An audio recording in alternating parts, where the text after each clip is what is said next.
Welcome to SR7 TV news బులెటిన్ల ముందుగా headlines. Chandrababu brand తోనే ఏపీలో పెట్టుబడులు, మంత్రి నారా లోకేష్.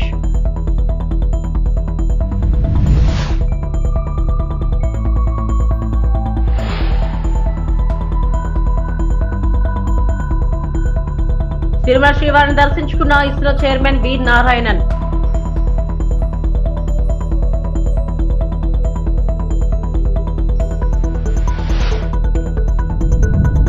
తిరుమల శ్రీవారిని దర్శించుకున్న పలువురు ప్రముఖులు.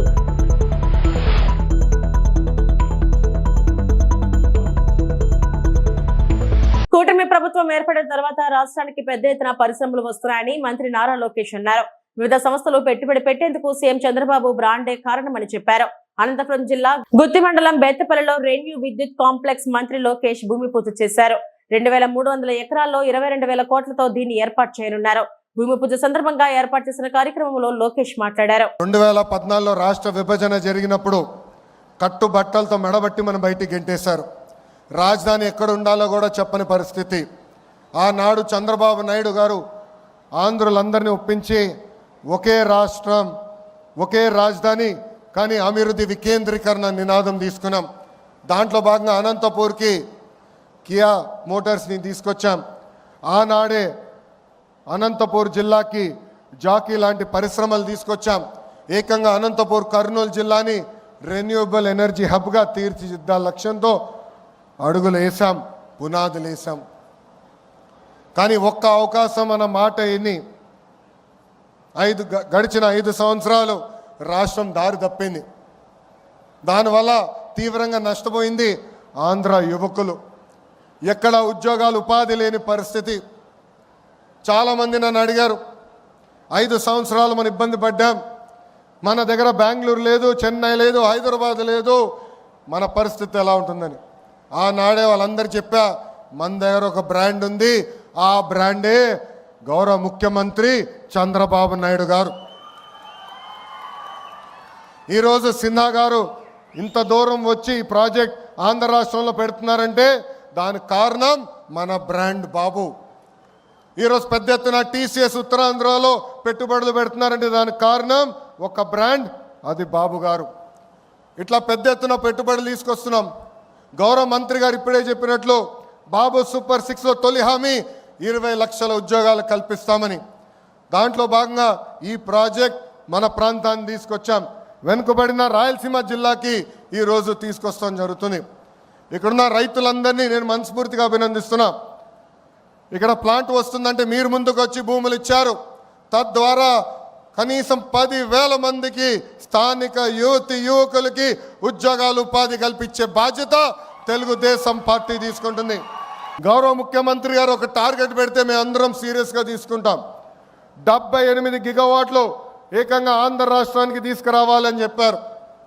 విద్యాశాఖ మంత్రిగా నేను అధికారులకు ఆదేశాలు జారీ చేశాను. కంపెనీలతో సెంటర్ ఆఫ్ ఎక్సలెన్స్ ఏర్పాటు చేశాం. వాళ్ళకు కావాల్సిన దానికి మన యువకులను తీసుకుని ట్రైనింగ్ అందజేసి ఏకంగా వాళ్ళ కంపెనీలోనే ఉద్యోగాలు ఉపాధి కల్పించే బాధ్యత మేము తీసుకుంటాం. ఈ ప్రాజెక్ట్ వల్ల రాబోయే రోజుల్లో మన కరెంటు ఛార్జీలు తగ్గుతాయి. గడిచిన 5 సంవత్సరాలు 1 మెగావాట్ కూడా రాలేదు, 1 బ్యాటరీ స్టోరేజ్ సిస్టమ్ రాలేదు. గడిచిన 5 సంవత్సరాలు వాళ్ళు చేసిన తప్పుల వల్ల ఈరోజు మనందరం ఏకంగా భారం పడుతుంది, మన పైన పడింది. మనం డబ్బులు చెల్లించాల్సిన పరిస్థితి వస్తుంది. అందుకే ఇలాంటి ప్రాజెక్టులు తీసుకొచ్చి కరెంటు ఛార్జీలు తగ్గించే లక్ష్యంతో మీ ప్రభుత్వం పనిచేస్తుందని ఈ సభాముఖంగా తెలుపుతున్నా. మన నేలపై జనరేట్ చేస్తున్న కరెంట్ ఏకంగా ఆంధ్ర రాష్ట్రానికి కాదు, మొత్తం భారతదేశానికి మన ఆంధ్ర రాష్ట్రం అందించబోతుంది. గౌరవ ప్రధానమంత్రి నరేంద్ర మోడీ గారు ఒక విజన్, ఒక సంకల్పంతో పనిచేస్తున్నారు. 3 ఉగ్రవాదులను తటిస్థీకరించారు. తటిస్థీకరించబడిన 6 మంది ఉగ్రవాదులలో ఒకరు షాహిద్ కుట్టే జర్మన్ పర్యాటకుడిపై దాడితో సహా 2 ప్రధాన దాడులలో పాల్గొన్నాడు. इसमें काफी ऊंचाई के इलाके के ऊपर हुआ और काफी डिफिकल्ट एरिया था जहां पर इस किस्म के ऑपरेशन को अंजाम दिया गया. जो सेकंड ऑपरेशन था जो कि त्राल के इलाके में हुआ था, उसका टेरेन बिल्कुल डिफरेंट है, जो कि एक गांव के अंदर था। तो उसी में इनपुट आई कि शायद एक टेररिस्ट ग्रुप जो है एक गांव के नाडर के इलाके में गांव के अंदर कुछ टाइम के लिए सेटल्ड है और इमीडिएटली उस विलेज को कॉर्डन किया गया। जब कॉर्डन लग रहा था तो ये टेररिस्ट जो है उन्होंने अलग अलग घर के अंदर पोजीशन ले ली और फायर करने की कोशिश की, रादर फायर किया। और उस टाइम पे हमारा चैलेंज था कि जो सिविलियंस हैं, जो इनोसेंट, जो वहाँ पर बच्चे, फैमिलीज, बुजुर्ग हैं, उनको वहाँ से निकाला जाए। तो पहले उनको सेफली उस जगह से निकाला गया और उसके बाद सिस्टमेटिकली तरीके से सर्च करी गई एक एक घर को और एक एक करके अलग अलग जगह के ऊपर इन 3 टेररिस्ट को न्यूट्रलाइज किया गया।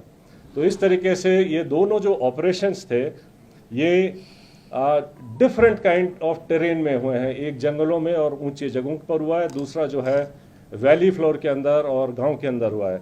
लेकिन दोनों ऑपरेशंस को सक्सेसफुली जो अंजाम दिया गया वो शो करता है कि सिक्योरिटी फोर्सेस टेररिस्ट कहीं भी हों उनको ढूंढेंगे और न्यूट्रलाइज करेंगे। तो जिन ट्रुप्स ने इसके ऊपर इन दोनों ऑपरेशंस को कामयाब बनाया, मैं उनको कॉम्प्लीमेंट करना चाहता हूं। और इसको करने के लिए जो हमारी इंटेलिजेंस एजेंसीज हैं उनके టైమ్లీ ఇన్పుట్స్ తిరుమల శ్రీ వెంకటేశ్వర స్వామి వారిని పలువురు ప్రముఖులు దర్శించుకున్నారు. శుక్రవారం ఉదయం వీఐపీ విరామ సమయంలో సుప్రీంకోర్టు మాజీ న్యాయమూర్తి justice Chelameswar, Telangana MLC Mahender Reddy, Telangana high court న్యాయమూర్తి జస్టిస్ అనుపమ చక్రవర్తిలు వేరువేరుగా కుటుంబ సభ్యులతో కలిసి స్వామివారి సేవలో పాల్గొని మొక్కులు చెల్లించుకున్నారు. దర్శనం అనంతరం రంగనాయకుల మండపంలో వేద పండితులు వేదాశీర్వచనం అందించారు. ఆలయ అధికారులు పట్టువస్త్రంతో సత్కరించి శ్రీవారి తీర్థ ప్రసాదాలను అందజేశారు.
తిరుమల శ్రీ వెంకటేశ్వర స్వామి వారిని ఇస్రో చైర్మన్ వి నారాయణన్ దర్శించుకున్నారు.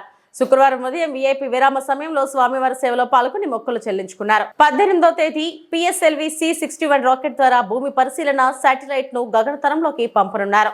రాకెట్ల ప్రయోగం విజయవంతం కావాలని PSLV C61 భూమి పరిశీలన శాటిలైట్ ను శ్రీవారి పాదాల చెంత ఉంచి ప్రత్యేక పూజలు నిర్వహించారు.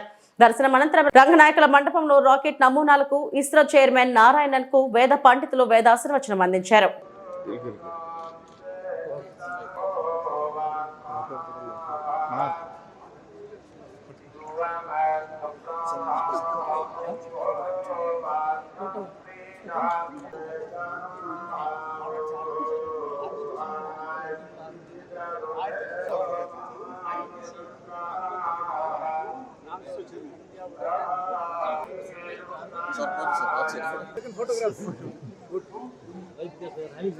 Okay, come sir.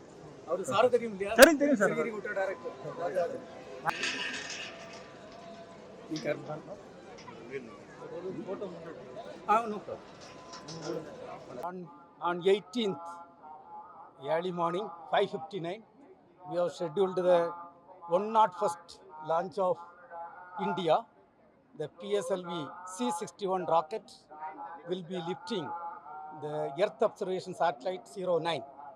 As you are all are aware, the Indian space program was started in the year 1962. Now almost we are completing 63 years. This will be the 63rd launch of the PSLV. And we are going to have a Earth Observation Satellite, which is going to serve the country in all domains of Earth observation.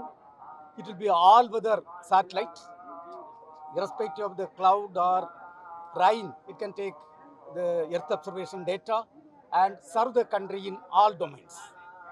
Telangana ఆడబిడ్డలను బానిసలుగా చూస్తారా? BJP Mahila Morcha విదేశీ సుందరీమణుల కాళ్లను తెలంగాణ ఆడబిడ్డలతో కడిగించడాన్ని BJP Telangana రాష్ట్ర మహిళా మోర్చా అధ్యక్షురాలు శిల్పారెడ్డి తీవ్రంగా ఖండించారు.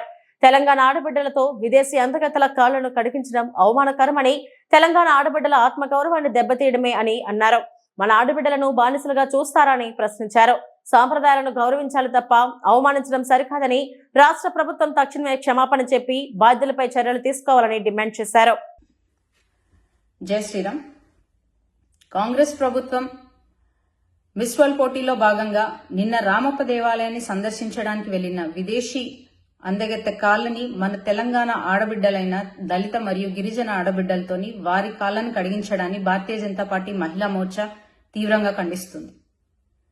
స్త్రీలను పూజించే ఈ భూమి పైన మన స్త్రీలని మనమే అగౌరవపరుచుకునే విధంగా విదేశీ మహిళల్ని కాళ్ళు కడిగించడము ఇదెక్కడ సంప్రదాయం, ఇదెక్కడ సంస్కృతి? ప్రపంచానికి తెలంగాణని పరిచయం చేయాలి అంటే బోనాలను చూపియండి, బతుకమ్మను చూపియండి, కాళ్ళు ఎలా కడుక్కోవడమో చూపియండి. కానీ మన మహిళల ఆత్మగౌరవాన్ని విదేశీయుల ముందు తాకట్టు పెట్టే హక్కు మీకు ఎవరిచ్చారు? మొదటి నుంచి మహిళల అంటే చులకన భావన ఉన్న కాంగ్రెస్ ప్రభుత్వము మొదటి నుంచి కూడా విదేశీయులకి బానిసగా ఉన్నారు, ఇప్పటికీ కూడా బానిసగానే వ్యవహరిస్తున్నారు. దానికి నిదర్శనంగా ఈరోజు మహిళల్ని ముందు పెట్టి ఏదైతే ఈ చర్యలకు పాల్పడారో అది చాలా దురదృష్టకరమైన విషయం. సమ్మక్క సారక్క వంటి మహిళా దేవతలు కొలువున్న ఆ పుణ్యభూమి పైన మన తెలంగాణ మహిళల ఆత్మగౌరవాన్ని కించపరిచే విధంగా ఎవరైతే ఈ చర్యలు పాల్పడ్డారో వారు వెంటనే క్షమాపణ చెప్పాలి, వారిపైన వెంటనే చర్యలు తీసుకోవాలి. కాంగ్రెస్ ప్రభుత్వము తెలంగాణ ఆడబిడ్డలకి వెంటనే క్షమాపణ చెప్పాలని భారతీయ జనతా పార్టీ మహిళా మోర్చా డిమాండ్ చేస్తుంది. జై హింద్, జై భారత్. మిస్ వరల్డ్ 2025 పోటీల్లో పాల్గొనేందుకు హైదరాబాద్ కు వచ్చిన అందాల భామలు పలు చారిత్రక ప్రదేశాల్లో పర్యటిస్తున్నారు. అందులో భాగంగా నగరంలోని ఏఐజీ ఆసుపత్రిని శుక్రవారం వారు సందర్శించారు. అక్కడ చికిత్స పొందుతున్న చిన్నారులను వారు ఆత్మీయంగా పలకరించారు. కాసేపు ముచ్చటించి చిన్నారుల్లో ధైర్యం నింపారు.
నిర్వాసిత కాలనీ జీవీఎంసీ 87వ వార్డ్ వడ్లపూడి గ్రామ ఆరాధ్య దేవత శ్రీ కుంచుమాంబ అమ్మవారి జాతర సందర్భంగా అమ్మవారికి ప్రత్యేక పూజలు నిర్వహించారు.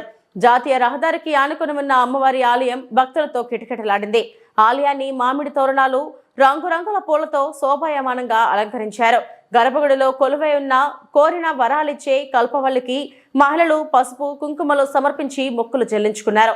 ఆలయం ముందు భాగంలో రథం ఆకృతి ప్రత్యేక ఆకర్షణగా నిలిచింది. వార్డు కార్పొరేటర్ బోండా జగన్ పర్యవేక్షణలో కమిటీ సభ్యులు విస్తృత ఏర్పాట్లు చేశారు. 18 లక్షలతో ఆలయ సమీపంలో అభివృద్ధి పనులు చేపడుతున్నట్లు కార్పొరేటర్ తెలిపారు. అమ్మవారి దర్శనానికి భక్తులు బారులు తీరారు. గాజువాక నియోజకవర్గం 87వ వార్డు ప్రాంతం వడ్లపూడి గ్రామంలో శ్రీ శ్రీ శ్రీ కుంచమాంబ అమ్మవారి పండుగ మహోత్సవంలో భాగంగా వడ్లపూడి గ్రామంలో ఆరాధ్య దేవత కోరిన కోరికలు తీర్చే కల్పవల్లి శ్రీ కుంచమాంబ అమ్మవారి ఆశీస్సులతో మరి దినదిన అభివృద్ధిలో భాగంగా ఈరోజు మరి పండుగలో భాగంగా పండుగ అనేది ప్రతి గ్రామానికి వస్తుంది. అందులో మరి మాకు 2 అమ్మవార్లు ఉన్నారు. ప్రతి సంవత్సరం జరిగేది ఒకటేమో పైడితల అమ్మవారు, ఒకటి కుంచమాంబ అమ్మవారు, ఒక నీరు రేటు ఒక నీరు వచ్చేయడం జరుగుతుంది. మరి దానిలో భాగంగా ఈవేళ వడ్లపూడి గ్రామంలో మరి అమ్మవారి పండుగ ఇవాళ మీరే చూస్తున్నారు. ఎంత అనేకమైన భక్తులు. ఎందుకంటే ఇక్కడ అమ్మవారి మహర్షి ఏంటంటే ఈరోజు ఇక్కడ నేను కార్పొరేటర్ అయ్యారన్నా ఇక్కడ మా కురవాళ్ళందరూ కూడా అంత అభివృద్ధి చెందాలన్నా సరే అమ్మవారిని ఒకసారి దర్శించుకొని 7 వారాలు కానీ పూజ చేయగలిగితే తప్పకుండా విజయం సాధించడం సాధ్యం. మరి గతంలో అనేకమైన కేసుల విషయంలో నేను ముందు సాగానన్నా ఈరోజు నేను ఇక్కడ కార్పొరేటర్ అయ్యానన్నా అమ్మవారి ఆశీస్సులతో ఈ స్థాయికి మేము రావడం జరిగింది. అలాగే గతంలో పైడితల అమ్మవారి గుడి కూడా తేవాలనుకున్నాం. అది కూడా మరి త్వరలోనే ఒక నిర్ణయానికి వచ్చి ఇక్కడ ఈ ప్రాంతంలో మరి గుడి నిర్మాణానికి కూడా కోరుకోవడం జరుగుతుంది. మరి దినదిన అభివృద్ధిలో భాగంగా మరి నేను గ్రేటర్లో కార్పొరేటర్గా ఎన్నికైన తర్వాత తప్పతప్పలుగా లెక్కలు పెట్టడం జరిగింది ఈ ప్రహారీ కోసం. మరి ఏదైతే ఇప్పుడు జీవీఎంసీ నిధులతో ఈ ఆలయానికి 18 లక్షలు టెండర్ల దశలో ఉంది. రేపు టెండర్లు అయిన వెంటనే నాకు తెలిసి జూన్లో కంపల్సరీగా ప్రహారీ శంకుస్థాపన చేస్తాం. 1 కోటి రూపాయల వరకులో ఇది ఒకటి 20 లక్షల రూపాయలు 18 లక్షల రూపాయలు శంకుస్థాపన కూడా చేయడం జరుగుతుంది తెలియపరుచుకుంటూ మరి మీ అందరికీ ఈ వీడియో భక్తులందరికీ కూడా వడ్లపూడి గ్రామ ఆరాధ్య దేవత శ్రీ కుంచమాంబ తల్లిని 7 వారాల మీరు పూజ చేసిన తర్వాత మరొకసారి మీరే వచ్చి ఈ వేళంత అభివృద్ధి చెందిందంటే మాత్రం ఎవరైనా సరే అమ్మవారిని దర్శించుకున్నాం మాకు న్యాయం జరిగిందన్న ఆలోచనతోనే ఇంత అభివృద్ధి సహకరిస్తున్నారు. వాళ్ళందరూ కూడా భక్తులందరూ కూడా వచ్చి అమ్మవారిని దర్శించుకొని అమ్మవారి కృపకు పాత్రలు ఆకట్టుకున్న కాంతారా వేషధారణ కళాకారులను అభినందించిన బీజేపీ కన్వీనర్ కరణ్రెడ్డి నరసింగరావు. గాజువాక పాత కన్వానిపాలెం ఆరాధ్య దేవత దుర్గమాంబ పైడిమాంబ జాతర వేడుకలు అంబరాన్నంటాయి. గ్రామ రామాలయం వద్ద సాంస్కృతిక కార్యక్రమాలను నియోజకవర్గ బీజేపీ కన్వీనర్ కరణంరెడ్డి నరసింగరావు ప్రారంభించారు. పశ్చిమ గోదావరి జిల్లా తాడేపల్లిగూడెంకు చెందిన కాంతారా 2 కళాకారుల ప్రదర్శన ఆద్యంతం ఆకట్టుకుంది. కాళీమాత, కాంతారా, సీతారాముల వేషధారణలు చూపరులను కట్టిపడేశాయి. వారి నృత్య ప్రదర్శనకు డప్పులు తోడై రంజింపజేశాయి. పండగలనేవి మన సంస్కృతి సాంప్రదాయాలను తెలియజెప్పడమే కాకుండా భావితరాలకు మంచి సందేశాన్ని ఇస్తాయన్నారు. అమ్మవారి కృపా కటాక్షాలు అందరిపైన ఉండాలని పూజలు నిర్వహించినట్టు తెలిపారు. కార్యక్రమంలో గ్రామస్తులు సిరసపల్లి అప్పారావు తదితరులు పాల్గొన్నారు. ఈ రోజు గాజువాక 72వ వార్డు మా పాత కర్ణవనపాలెం గ్రామ దేవత శ్రీ దుర్గమాంబ అమ్మవారి పండుగ సందర్భంగా ఇప్పుడే సాంస్కృతిక కార్యక్రమాలు తాడేపల్లి గూడు నుంచి వచ్చినటువంటి కాంతారా 2 అనే అమ్మవార్ల వేషంతో వేషధారంతో చాలా చక్కగా సాంస్కృతిక కార్యక్రమాన్ని మొదలుపెట్టారు. అదేవిధంగా ఇప్పుడే చూసాము శ్రీరాముడు, సీతాదేవి, అదేవిధంగా లక్ష్మణుడు, ఆంజనేయ స్వామి, అలా దేవతల మూర్తులు పిల్లలందరూ కూడా చాలా చక్కగా బండ్ల వేషాలు కూడా వేశారు. ఇప్పుడు ఇక్కడ రామాలయం దగ్గర నుంచి ఈ యొక్క కార్యక్రమం మొదలై దుర్గాదేవి ఆలయం ఊరి చివరిన సుందరీకోనలకి పాతకర్ణ మధ్యలో ఉంది. ఆలయం వరకు కూడా ఈ యొక్క ఊరేగింపు వెళ్తుంది మేళతాళాలతో. తర్వాత రాత్రికి సాంస్కృతిక కార్యక్రమాలు ఏర్పాటు చేయడం జరిగింది. మరి మన సనాతన హిందూ ధర్మంలో ప్రతి సంవత్సరం కూడా మా పూర్వీకుల నుంచి కూడా వస్తున్న ఆనవాయితీ ప్రతి సంవత్సరం గ్రామ దేవతలు 2 అమ్మవార్లు ఉన్నారు. పైడితల్లి అమ్మవారు, దుర్గాదేవి అమ్మవారు. మంగళవారం, గురువారం ఈ 2 రోజులు కూడా సంవత్సరంలో ఒక రోజు అత్యంత వైభవంగా మరి చుట్టుపక్కల ఉన్నటువంటి బంధువులు, చుట్టాలందరినీ కూడా ఫ్రెండ్స్ని అందరినీ కూడా ఫ్యామిలీ ఫ్రెండ్స్ అందరినీ పిలుచుకొని ఈ రోజు పండగ జరుపుకోవడం జరుగుతుంది. ఈ యొక్క పండగల ద్వారా ఎంతో మంది కళాకారులకు పూజా సామాగ్రి అమ్ముకునే వారికి ఉపాధి వస్తుంది. మరి మన పూర్వీకులు ఆ విధంగా ఈ యొక్క పండగలను తీర్చిదిద్దారు. మరి మా ఆహ్వానం మేరకు మా స్నేహితులు, పార్టీ కార్యకర్తలు, నాయకులు అందరూ వచ్చారు. అందరికీ పేరు పేరున ధన్యవాదాలు తెలియజేస్తున్నాను. దివ్యాంగుల స్కిల్ డెవలప్మెంట్ సెంటర్ ను ప్రారంభించిన కేఎన్ఆర్ రమణారెడ్డి దివ్యాంగులకు ఉచితంగా వసతి భోజనం, నైపుణ్యంలో శిక్షణ మరియు ఉపాధి అవకాశాలు కల్చరల్ ఫౌండేషన్ చైర్మన్ మరియు బీజేపీ గంగవరం మండలం అధ్యక్షులు పేర్ల అప్పారావు ఆధ్వర్యంలో పెదగంటాడ గొడ్డువానిపాలెంలో దివ్యాంగుల స్కిల్ డెవలప్మెంట్ సెంటర్ ఏర్పాటు చేశారు. ముఖ్య అతిథులుగా పాల్గొన్న కూటమి నాయకులు బీజేపీ కన్వీనర్ కరణంరెడ్డి నరసింగరావు, జనసేన నాయకులు తిప్పల రమణారెడ్డి రిబ్బన్ కట్ చేసి ప్రారంభించారు. ఈ సందర్భంగా వారు మాట్లాడుతూ 25 మంది దివ్యాంగులకు ఉచితంగా 45 రోజుల పాటు computer course, office staff, assistant వంటి వృత్తి విద్యలో ఉచితంగా వసతి, భోజనం, శిక్షణ ఇచ్చి వారికి పలు సంస్థల్లో ఉద్యోగాలు ఇప్పిస్తారని తెలిపారు. గాజువాకలో ఉన్న మూగ, చెవిటి, అంధ వంటి దివ్యాంగ విద్యార్థులు ఈ అవకాశాన్ని సద్వినియోగం చేసుకోవాలని కోరారు. కల్చర్ ఫౌండేషన్ మరియు ట్రైన్ సంస్థ ఆధ్వర్యంలో ఆ సంస్థ చైర్మన్ పేర్ల అప్పారావు గారు, గిరి గారి ఆధ్వర్యంలో మన పెదగంటియాడ గొడ్డివానిపాలెంలో ఒక రెసిడెన్షియల్ హాస్టల్ ప్రారంభించడం జరిగింది. సుమారు 25 మంది ఎవరైతే దివ్యాంగులు విద్యార్థులు ఉంటారో వారందరికీ కూడా ఉచితంగా కంప్యూటర్ శిక్షణ, అదేవిధంగా బయట ఎక్కడైనా వాళ్ళు జాబ్ చేసుకోవడానికి అవసరమైన స్కిల్ డెవలప్ చేయడం కోసం ఈ యొక్క సెంటర్ని ప్రారంభించినందుకు ఈ కార్యక్రమానికి ముఖ్య అతిథులుగా పెద్దలు గౌరవనీయులు జనసేన నాయకులు శ్రీ తిప్పల రమణారెడ్డి గారు, అదేవిధంగా బీజేపీ గత 10 ఏళ్లుగా ఈ కల్చర్ ఫౌండేషన్ అదేవిధంగా ట్రైన్ సంస్థ ఆధ్వర్యంలో ఎంతో మంది నిరుద్యోగ యువతకు ఉపాధి అవకాశాలు కల్పిస్తూ వాళ్ళకి ఉచితంగా ట్రైనింగ్ ఇస్తూ వారందరికీ కూడా సిఎంఆర్ అదేవిధంగా పలు ఫార్మాసిటికల్ కంపెనీస్లోను, ప్రైవేట్ కంపెనీస్లోను కూడా కాంట్రాక్ట్ బేసిస్ మీద ఉద్యోగ అవకాశాలు కల్పిస్తున్నారు. అందరికీ గవర్నమెంట్ ఉద్యోగాలు రావు కాబట్టి ఇలా ట్రైనింగ్ ఇచ్చి స్వచ్ఛంద సంస్థల ద్వారా వారికి ఆర్థికంగా ప్రతి నెల వృత్తి కల్పిస్తున్నటువంటి సంస్థ మన కల్చర్ ఫౌండేషన్. మీకు ప్రత్యేకమైన అభినందనలు అండి. మీరు భవిష్యత్తులో ఇలాంటి బ్రాంచెస్ మరిన్ని ప్రారంభించి ఎంతో మంది నిరుద్యోగ యువతకు మీరు ఉద్యోగ అవకాశాలు కల్పించాలని కోరుకుంటూ మరి చక్కటి కార్యక్రమం ఏర్పాటు చేసి మా అందరిని ఆహ్వానించిన మరొకసారి కల్చర్ ఫౌండేషన్ అప్పారావు గారికి, గిరి గారికి, మిగతా పెద్దలందరికీ. పశ్చిమ గోదావరి జిల్లా నర్సాపురం టీడీపీ కార్యాలయంలో ఇన్ఛార్జ్ రామరాజు ఆధ్వర్యంలో గ్రీవెన్స్ నిర్వహించారు. పలు సమస్యలపై ప్రజల నుంచి ఫిర్యాదులు స్వీకరించి వాటిని తక్షణం పరిష్కరించాలని ఆయా శాఖల అధికారులను రామరాజు ఆదేశించారు. అనంతరం రామరాజు మాట్లాడుతూ ప్రజా సమస్యలను పరిష్కరించేందుకే ప్రభుత్వం గ్రీవెన్స్ నిర్వహిస్తున్నట్టు చెప్పారు. దీనికి అన్ని వర్గాల ప్రజల నుంచి మంచి స్పందన వస్తున్నట్లు ఆయన వెల్లడించారు.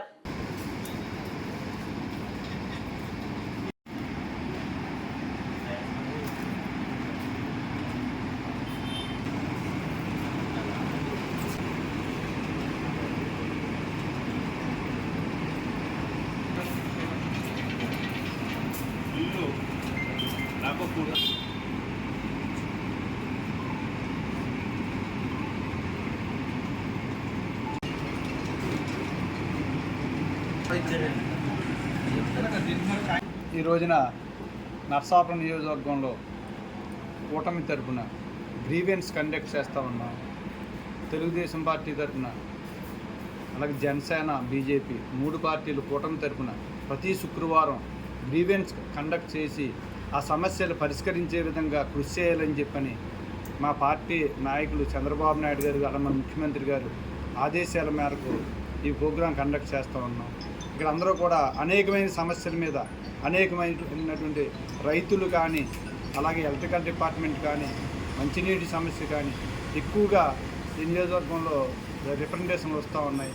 ఇవన్నీ కూడా పరిష్కరించడానికి మా వంతు కృషి చేస్తామని చెప్పని, తొందరగా పరిష్కారం అయ్యే దిశగా మేము ప్రయాణం చేస్తామని చెప్పని కూటమి తరఫున కోరుకుంటూ, మాకు ఈ అవకాశం ఇచ్చినటువంటి చంద్రబాబు నాయుడు గారికి, పవన్ కళ్యాణ్ గారికి, మోడీ గారికి ధన్యవాదాలు తెలియజేస్తూ సెలవు తీసుకుంటున్నాను. ఇవి ఇప్పటివరకు నా బులెటిన్ అప్డేట్స్. నమస్తే.